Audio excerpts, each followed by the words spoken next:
నెల్లూరు నగరంలోని స్థానిక 13వ డివిజన్ యలమవారి తిన్నేనందు స్థానిక తెలుగుదేశం నాయకులు ఊటుకూరు చంద్ర ఆధ్వర్యంలో డివిజన్లోని ఇంటింటికి తిరుగుతూ నగర శాసనసభ్యుడిగా నారాయణను పార్లమెంట్ అభ్యర్థిగా వేమిరెడ్డి ప్రభాకర్ రెడ్డిని గెలిపించుకోవాలని ప్రచారం నిర్వహించారు. ఈ సందర్భంగా డివిజన్లోని ప్రజలు గత కొంతకాలంగా తమకున్న సమస్యలను ఏకరువు పెట్టారు.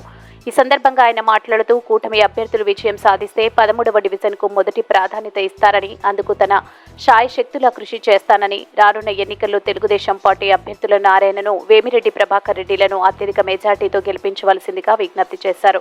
ఈ కార్యక్రమంలో డివిజన్కు చెందిన కార్యకర్తలు, నాయకులు అధిక సంఖ్యలో పాల్గొన్నారు.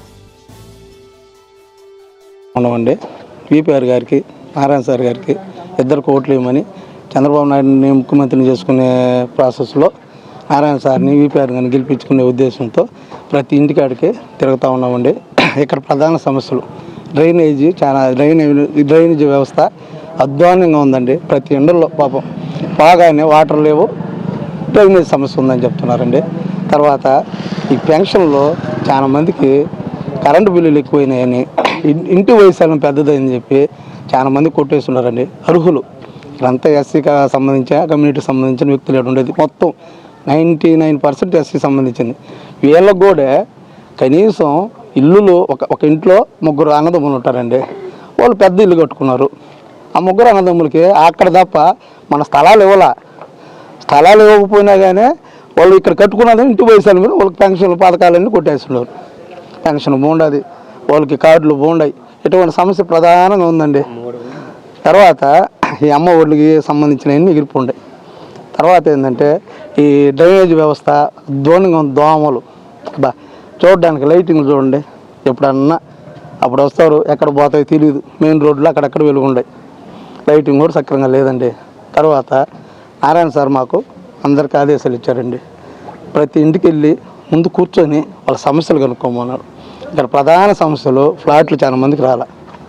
తర్వాత డ్రైనేజ్ అయితే వ్యవస్థ అయితే కుప్పకూలిపోయింది. కానీ ఉండి వచ్చే వాటర్ని 10% చేస్తుంటే ఈరోజు నెల్లూరు వాటర్ సమస్య అనేది ఉండదు.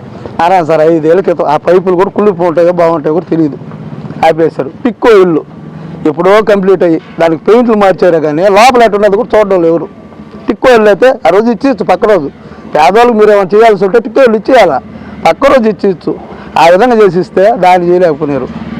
నెక్స్ట్ వచ్చేసి అండర్ గ్రౌండ్ డ్రైనేజ్, దాన్ని 10% చేస్తుంటే ఈరోజు ఈ డెంగ్యూ వ్యాధులతో చనిపోయే వాళ్ళు చాలా మంది ఉన్నారండి. అవి కూడా లేకుండా స్వచ్ఛమైన వాటర్ పేదవాళ్ళకి అందును. ఎటువంటివన్నీ కంప్లీట్ చేయకుండా ఎవరన్నా ఇల్లులు కట్టుకుంటే పగలు కొట్టేయడము, ఎవరన్నా పక్కన వదిలిస్తే ఫోటోలు పెట్టడం, ఏంది ఇది అరాచకం అయిపోతుందండి. పేదవాడు ఇక్కడ కట్టుకుంటే టౌన్ ప్లానింగ్ వాళ్ళు వచ్చి ఇల్లులు పగలు కొడుతున్నారు. మా ఏరియాలో కూడా అసలు టౌన్ ప్లానింగ్ అనేది తెలియదు మా వాళ్ళకి. ఎక్కడ వరకు కొన్ని జరుగుతున్నాయి. ఎవరన్నా మాతో తిరిగితే బెదిరింపులు, అది ఏందో అసలు నాకు అర్థం కావడం లేదు. నాతో తిరిగితే మరి 50,000 ఇస్తున్నారు, మనిషికి 50,000. అసలు నారాయణ సార్ గొప్పవాడు అంటున్నారు. వీళ్ళు సంపాదించింది ఎంత ఇస్తున్నారు. నాతో తిరగమని ప్రతి ఒక్కరు నీకు ఎక్కించుకొని తిరగాలనుకోండి. కానీ మా వాళ్ళకి 50,000 వస్తుంది. అవసరమైతే ఒక మెయిన్ క్యాండిడేట్ అయితే 1,00,000 కూడా ఇస్తున్నారు నాతో తిరిగితే. ఏముంది అట్లా ఆయన కోటీశ్వరుడు అంటున్నారు. ఇక్కడ ఉండే వాళ్ళు కోటీశ్వరుగా ఉన్నారు చూడండి. అంత అన్ననే నాతో తిరిగితే తిరగద్దని ఫోన్లు, బెదిరింపులు. ఏందో ఇది. చింతాడిపాడు క్రాస్ రోడ్ దగ్గర ఎంతమంది ప్రాణాలు పోయినాయి, బ్రిడ్జ్ కావాలని డిమాండ్ చేస్తున్నారు. నారాయణ సారు, విపిఆర్ గారు వచ్చేది మా గవర్నమెంట్ కేంద్రంలో. విపిఆర్ గారు 6 నెలల్లో నారాయణ సార్ చెప్పారు 6 నెలల్లో బ్రిడ్జిని మొదలు పెడతామని మా హామీ ఇచ్చాడు. దానికోసం మేము ఏ త్యాగానికైనా సిద్ధం. నిరాహార దీక్ష చేసేదానికి మేము అందరం కూర్చుంటాం. అయినా మా సార్ వాళ్ళు హామీ ఇచ్చేశారు 6 నెలల్లో మొదలవుతుందండి ఆ పనులు. ఆల్రెడీ రాజ్యసభలో సార్ మాట్లాడినాడు, విపిఆర్ సార్ మాట్లాడినాడు దీని గురించి. రాజ్యసభలో ఆల్రెడీ మాట్లాడినాడు. 6 నెలల్లో దీన్ని చేస్తారండి. మన నారాయణ సార్ గారు 13వ డివిజన్ని దత్తత తీసుకుంటాడు. ఆయనకి ఈ ఏరియా మీద అంత ప్రేమ ఉంది. ఆయన దత్తత తీసుకున్నాడంటే 28 వార్డుల్లో మన వార్డుని దత్తత తీసుకున్నాడంటే ఈ ఊరిని ఏ విధంగా డెవలప్ చేయాలో ఆ విధంగా చేయడానికి ఆయన దత్తత అంటే ఆయనకి సొంత బిడ్డతో సమానం. ఆ బిడ్డలాగా మా ఊరిని చూసుకోవాలని చెప్పి మన ఊరిని చూసుకోవాలని ఆయన దత్తత తీసుకున్నాడు ఈ వార్డుని.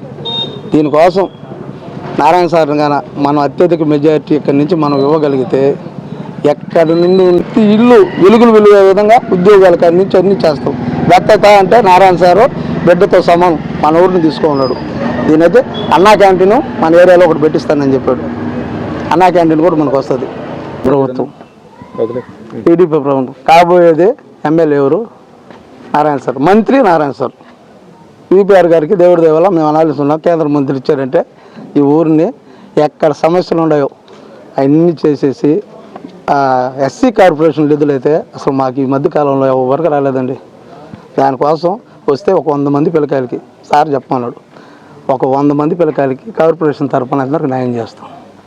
ఓకేనా?